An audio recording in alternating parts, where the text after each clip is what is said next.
నమస్తే, welcome to our channel. నేను మీ సిరి. ఇప్పుడున్న పరిస్థితులలో చూస్తే ఇప్పుడున్న పరిస్థితులలో చూస్తే రాజారెడ్డి పెళ్లి మాత్రం చాలా చాలా న్యూస్లో నిలిచిపోయే అంశంగా కనబడుతుంది. ఎందుకంటే ఆ పెళ్లి మాత్రమే చాలా హైలైట్ అయిపోతుంది. అసలు జగన్ ఈ పెళ్లికి వెళ్తారా లేదా, అసలు ఏంటి? కొన్ని రోజుల నుంచి చూస్తుంటే చంద్రబాబు నాయుడు గారు పెళ్లి పెద్దగా ఉంటారని, లేకపోతే ఇంకెవరో పెళ్లి పెద్దగా ఉంటారనే వార్తలు అయితే వస్తున్నాయి. అసలు ఇప్పుడు ఏంటంటే జనవరి 15వ తారీఖున ఎంగేజ్మెంట్ అయితే ఉంది రాజారెడ్డి గారిది. సో చూడాలి అసలు ఏం జరుగుతుంది ఏంటని. అయితే ఆ చర్చ అంటే వెళ్తారా వెళ్ళారా, జగన్ వెళ్తున్నారా లేదా, అసలు ఏం జరుగుతుందని చర్చించడానికి మనతో పాటు ఉన్నారు సీనియర్ పొలిటికల్ అనలిస్ట్ అంకమరావు గారు. నమస్కారం. నమస్తే సార్. రాజారెడ్డి పెళ్లి, షర్మిల కొడుకు రాజారెడ్డి పెళ్ళి అయితే చాలా వార్తలలో నిలుస్తుంది సార్. ఆయన పెళ్ళి అంటే తను ప్రేమించిన అమ్మాయితో పెళ్ళి అనగానే అక్కడ నుంచి స్టార్ట్ అయిపోయింది వార్తలు అయితే. సో ఇప్పుడు ఏంటంటే మేనల్లుడి నిశ్చితార్థానికి అసలు జగన్ వెళ్తారా లేదా, ఎవరు వెళ్తారు ఏంటి, అసలు దీన్ని ఎలా అంటే కుటుంబంలో పెళ్ళి, కానీ షర్మిల గారు చూస్తేనేమో కాంగ్రెస్లో ఉన్నట్టు ఒక సమాచారం అయితే మనకుంది. ఇక్కడ కుటుంబంలో అంటే వాళ్ళిద్దరి మధ్యన బంధం తెగిపోయిందా, అసలు ఏంటి అనేది తెలియట్లేదు సార్. సో దీని మీద మీరు ఏం చెప్తారు సార్? వాళ్ళ కుటుంబ బంధాలు తెంచుకున్నారు, దూరంగా ఉన్నారు అనేది మాత్రం నేను నమ్మట్లేదు. అది వాస్తవం కూడా కాదు. ఇప్పటికీ కలిసే ఉంటున్నారు, లోటస్ పాండ్లోనే ఉంటున్నారు. ఆ అమ్మాయి బయటికి ఏం వెళ్ళలేదు కదా. మరి అలాగే విజయలక్ష్మి గారు తెగదెంపులు చేసుకొని ఇక్కడికి వచ్చేసింది. కూతురికి అన్యాయం జరిగింది, న్యాయం చేయమని చెప్పని సజ్జల గారి దగ్గరికి వెళ్తే ఆయన లేరని, తర్వాత ఆమె వేరే వాళ్ళకు కూడా చెప్పడం కూడా జరిగిందని, వాళ్ళు ఏదో రాయబారాలు నడుపుతున్నారని, కొంతమంది చేతులు ఎత్తేసారని కూడా ఇంతకుముందు గతంలో చెప్పుకున్నారు. మరి మొన్నటికి మొన్న తెలంగాణ ఎన్నికల ముందు డికే శివకుమార్ గారు కర్ణాటక రాష్ట్ర ఉప ముఖ్యమంత్రి బాధ్యత తీసుకున్నాడు. ఇద్దరి మధ్య సయోధ్య కుదిర్చాడు, రాజీ కుదిరింది అని కూడా ఒక మాట అన్నారు. మరి అవన్నీ నిజాలు అయితే కాలేదు కదా ఇంతవరకు. జరుగుతున్న ప్రచారాలు సహజంగా ఏంటంటే, ఇప్పుడు రాజశేఖర రెడ్డి గారి అమ్మాయి ఒక ముఖ్యమంత్రికి చెల్లెలు కాబట్టి వాళ్ళ ఇంట్లో ఏ కుటుంబ వేడుకలు జరిగినా కూడా ఇవి చర్చనీయాంశమే అవుతాయి. కాబట్టి ప్రస్తుతం ఆమె అక్కడ కాదని తెలంగాణలో వచ్చేసి పార్టీ పెట్టుకొని తెలంగాణలో ప్రచారం చేసింది. ఆ ఉద్దేశంతో వీళ్ళిద్దరి మధ్య కుటుంబ పరంగాను ఆస్తుల పరంగాను కొంత వ్యతిరేకత, ఒకళ్ళ మీద ఒకళ్ళు వ్యతిరేకత ఉన్నారు. దాని గురించి కొట్లాడుకుంటున్నారు, మాట్లాడుకుంటున్నారు అని చెప్పని చెప్తున్నారు. సరే, ఇప్పుడు రాకపోవటమా అతను వస్తాడా రాడా అనేది చర్చనీయాంశం అని చెప్పని మీరు అడిగారు. నిస్సందేహంగా వస్తాడు, అందుట్లో అనుమానమే లేదు. మొన్న వాళ్ళ తండ్రి గారి కార్యక్రమం జరిగితే కొడుకు ఆధ్వర్యంలో విజయలక్ష్మి గారు వెళ్ళారు కదా, కాబట్టి నిస్సందేహంగా వస్తారు. రానితనం అయితే ఉండదు. ఇవన్నీ ప్రచారాన్ని కొన్ని రోజులు వస్తారా రారా ఈ పెళ్ళి అయ్యేంత వరకు రేపు 17వ తారీఖు కదా ఎంగేజ్మెంట్, 17వ తారీఖు. అదే రేపు లగ్నాలు 17వ తారీఖు కదా, కాబట్టి ఇంకా 15 రోజులు టైం ఉంది. ఆ రోజు ఈ రోజు కాక ఈ మధ్యలో 15 రోజుల్లో 1500 సార్లు దీని గురించి మాట్లాడుకుంటూ ఉంటారు.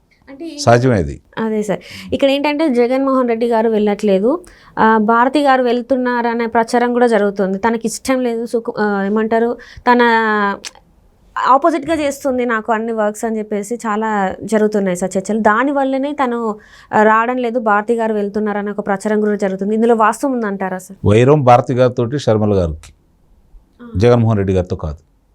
ఇది గుర్తుపెట్టుకోండి ముందు. వైరం భారతిరెడ్డి గారితో షర్మిలారెడ్డి గారికి, అవును సార్, అంతేగాని జగన్మోహన్ రెడ్డి గారికి షర్మిల గారికి కాదు. ఇది వాస్తవం. Okay sir. కాబట్టి ఒకవేళ రాకపోతే భారతిరెడ్డి గారు రాకపోవచ్చేమో, కానీ జగన్మోహన్ రెడ్డి గారు అయితే నిస్సందేహంగా వస్తారు. మీరు గుర్తుపెట్టుకొని మళ్ళీ నన్ను ప్రశ్నించండి. ఆ రోజు 17వ తారీఖు 18వ తారీఖు ఆ రోజు తీరు బట్టి మనం మాట్లాడుకుందాం. ఎట్టి పరిస్థితుల్లో కూడా జగన్మోహన్ రెడ్డి గారు ఆ వేడుకకి వస్తారు, మేనల్లోనే ఆశీర్వదిస్తారు, సందేహమే లేదు. అంటే ఇంకొక చర్చ కూడా వచ్చింది సార్. ఏమనంటే తను వచ్చి పిలవని కూడా పిలవాల్సిన అవసరం లేదు పెళ్ళికి అని చెప్పేసి ఒక దూత ద్వారా, అంటే ఒక మీడియేటర్ ద్వారా పంపించినట్టు కూడా మనకి ఉన్నాయి సార్. సో అందులో వాస్తవం ఉందంటారా, నన్ను వచ్చి కలవద్దు అని? ఇవన్నీ ఇంకా సమయం ఉంది. మీరు ఎప్పుడంటే 16వ తారీఖు కూడా ఆయనకు సమాచారం ఇవ్వటం కోసం స్వయంగా ఏం వెళ్ళి పిలవలేదనుకోండి, ఆ రోజు మనం మాట్లాడుకుంటే ఒక అర్థం ఉంటుంది.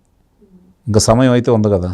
అదే కూతురు కొడుకుని మాత్రమే అంటే ఎవరైతే పెళ్లి కొడుకున్న రాజారెడ్డి ఉన్నో వాళ్ళ చెల్లెలు ఇద్దరు వెళ్ళి మేనమామని పిలిచే అవకాశాలు ఉన్నాయి, షర్మిల అయితే వెళ్ళే అవకాశం లేదని చెప్పేసి కూడా చర్చ జరుగుతుంది. అదే చూద్దాం, ఇప్పుడు సమయం ఉంది కాబట్టి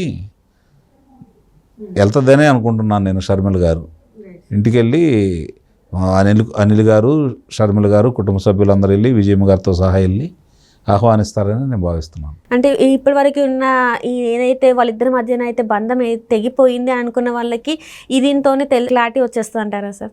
బంధం ఇందాక నేను చెప్పాను, వాళ్ళిద్దరి మధ్య బంధం తెగిపోయిందని నేను ఇప్పటికైతే భావించట్లేదు. అందులో ఎలాంటి సందేహం కూడా లేదు. కొన్ని విభేదాలు ఉంటే ఉండొచ్చు, అవి కూడా పై కనిపించినట్టు విభేదాలు ఉంటాయని అయితే నేను భావించట్లా. ఎందుకంటే వాళ్ళిద్దరి మధ్య బంధం తెగిపోతే విభేదాలు ఉంటే మొట్టమొదటి ఇదే గొడవలు జరుగుతూ ఉంటే ఆమె వచ్చి తెలంగాణలో పార్టీని పెట్టింది అన్న మీద కదా పోరాడాల్సింది, కేసీఆర్ గారి మీద కాదుగా. ఇది ఒకటి అర్థం చేసుకుంటే చాలు కదా, వాళ్ళిద్దరికి వైరం పెద్దగా లేదు అని చెప్పుకోవడం కోసం. రెండు విషయాలు ఇప్పుడు కాంగ్రెస్ నుంచి చేస్తున్నారు కదా. కాంగ్రెస్కి అధ్యక్షురాలుగా తీసుకున్న తర్వాత అప్పుడు మాట్లాడుకుందాం దాని గురించి. ఇప్పుడు దాకా ఏం జరిగింది తెలంగాణలో? ఈరోజు రేపు ఎల్లుండి కాంగ్రెస్ పార్టీలో కలిసిపోతుంది షర్మిల గారు అని అన్నారు, కలవలేదు కదా. ఆమె కర్ణాటక నుంచి రాజ్యసభ పంపిస్తారు, ఆంధ్రప్రదేశ్లో కాంగ్రెస్ పార్టీ అధ్యక్షురాలుగా ఆమెను చేస్తారు అని చెప్పని భావిస్తున్నారు. అది జరిగినప్పుడు మనం దాని గురించి అప్పుడు ఇంకొన్ని వివరంగా నేను చెప్తాను. ప్రస్తుతానికైతే ఇప్పుడు నాకు తెలిసినంత వరకు ఇక్కడ జరుగుతున్న పరిణామాలు కనుక మనం స్పష్టంగా ఒక అవగాహనతో కనుక మాట్లాడుకుంటూ ఉంటే ఇవి వేరే వాళ్ళ దృష్టిలో మర్చడానికి తప్ప ఇద్దరికీ వ్యక్తిగతంగా అంత వైరం ఉంటే ఆమె ఆంధ్రాలో నుండి పోటీ చేసేది. ఏమని చేయాలి ఆమె? నా అన్న రాజన్న రాజ్యం అంటే నా తండ్రి రాజ్యం తీసుకొస్తారని ఆ రోజు మేము చెప్పాము, ఆయన కోసమే మేము తిరిగాము, మంచి పరిపాలన ఇస్తాడు మా అన్నని చెప్పని నేను కూడా చెప్పాను, ఇక్కడే రాజధాని చెప్పి కూడా మేము చెప్పాము మంగళగిరిలో కూడా. కాబట్టి మా అన్నను నమ్మండి అని చెప్పాము, అధికారం రావడానికి నా వంతు ప్రయత్నం నేను చేశాను, నా అన్న ఇవన్నీ చేయలేదు కాబట్టి నేను ఇప్పుడు తిరగబడుతున్నానని చెప్పినామనంటే ఒక అర్థం ఉండేది. సాటి మహిళ ఉండి అమరావతి మహిళల మీద అంత దాష్టిక్యం జరిగి అంత ఇబ్బందికరంగా వాళ్ళు ప్రవర్తించినప్పుడు వాళ్ళని గర్భవతిని కూడా వాళ్ళు ఏ విధంగా హింసించారో చూస్తూనే ఉన్నాం.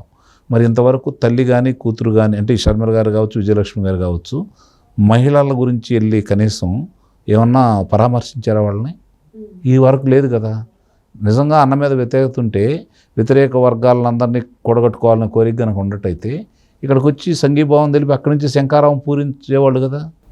మరి ఇవన్నీ జరగట్లేదంటే అన్న మీద వ్యతిరేకతతోటి పనిచేస్తాను ఇప్పుడు కూడా ఎలా నమ్ముకుంటున్నారు? ఎందుకు ఇంత ఆశపడుతున్నారో నాకైతే అర్థం కాని విషయం. ఇప్పటి వరకు షర్మిల గారు కాంగ్రెస్లో చేరుతాను, కాంగ్రెస్ అంటే ఏపీపీసీ అవుతారని చెప్పేసి అన్నదంతా అవాస్తవం అంటారా సార్? ఇప్పుడమ్మా అందుకే నేను చాలా వివరంగా కూడా చెప్పాను, ఆమె తెలంగాణలో పార్టీ ఎందుకు పెట్టింది, ఆంధ్రాలో పెట్టకుండా. Right sir. అన్న మీద పోరాడాలనుకుంటే ఆంధ్రాలోనే పార్టీ పెట్టి కదా పోరాడాల్సింది. ఆ రోజు కనుక పోరాడి ఇవన్నీ పోలవరం మేము పూర్తి చేస్తామని చెప్పింది, మరి పూర్తి చేయలేదు. అమరావతి ఒకటే రాజధాని అని చెప్పాము, 3 రాజధానులు చేశాడు, ఇది నీకు న్యాయమైన అన్నా అని చెప్పని ఆమె అడిగి అమరావతి రైతుల మధ్య కూర్చొని వాళ్ళకి సంఘీభావం తెలిపినట్టయితే నిస్సందేహంగా మీరు అన్నదానికి నేను కూడా ఏకీభించేవాడిని. Right sir. మరి అక్కడేమి చేయనప్పుడు రేపు పొద్దున్న చేస్తుందని మనం ఎట్లా నమ్ముతామని నేను అంటున్నాను.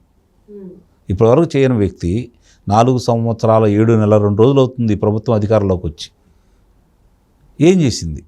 అన్నకు వ్యతిరేకంగా ఇన్ని కార్యక్రమాలు జరుగుతూ ఉంటే దళితుల్ని హత్య చేసి ఒక మండలి సభ్యుడై ఉండి, శాసనమండలి సభ్యుడై ఉండి హత్య చేసి తన దగ్గర పనిచేసే వ్యక్తిని ఇంటికి తీసుకెళ్ళి ఇంటి ముందు పడేస్తే దానికి స్పందించలేదు కదా. మరి అవి ఏమి కనపడినప్పుడు రేపొద్దున ఏం కనపడతాయి వాళ్ళకి?